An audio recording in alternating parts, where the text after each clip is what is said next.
You ever look at your bank account and think, I'm doing everything right, so why does it still feel like I'm falling behind? You work, you get paid, you save a little, and somehow it's never enough. Here's the part nobody tells you. What if the problem isn't how hard you work? What if you're just playing the wrong game?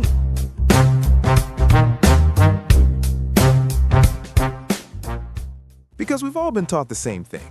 Work hard, save money, avoid risk. Sounds responsible, right? But here's the uncomfortable truth. That strategy was built for a different time. And today, it might actually be the reason you're stuck. Let me explain. Most people think money is about how much you earn. It's not. It's about how much you keep and how fast it grows. That's the game. And if your money isn't growing, you're not standing still. You're moving backwards. Think of it like this. Imagine you're on a treadmill, but it's slowly speeding up every year. That treadmill? That's inflation. And as Warren Buffett once said, inflation is a far more devastating tax than anything that has been enacted by our legislature. You're not just running, you're trying not to fall. And here's where it gets deeper. This isn't just about money, it's about how you think. Because saving money feels safe, it feels responsible, it gives you control. But sometimes what feels safe is actually what's keeping you stuck.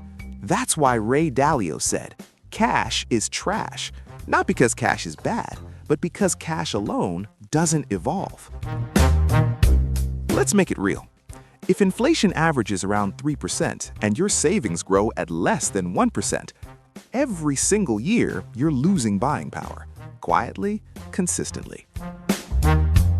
Now imagine two people. Same income, same starting point. One saves money and leaves it. The other learns how to invest, builds assets, improves skills. Year 1, not much difference. Year 3, a gap appears. Year 10, completely different lives. That's not luck, that's compounding. And as Benjamin Franklin said, money makes money, and the money that money makes money. At some point, you have to stop thinking like someone who just earns money and start thinking like someone who builds wealth. Because employees trade time for money, but wealth builders, they build systems that generate money without their time. So maybe the goal isn't to save more. Maybe the real goal is to make your money outgrow your effort.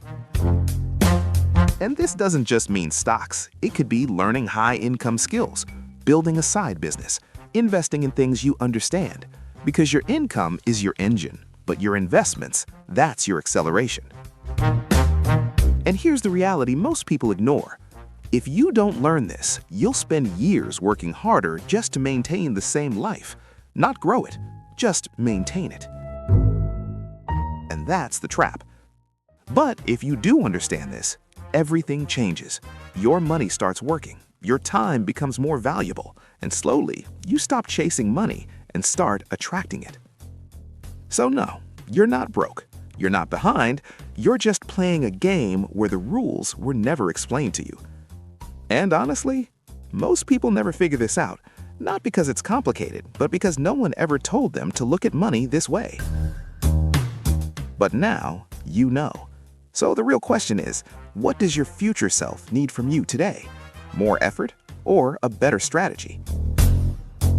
And remember, don't just work for money. Build a system where money works without you. See you in the next one.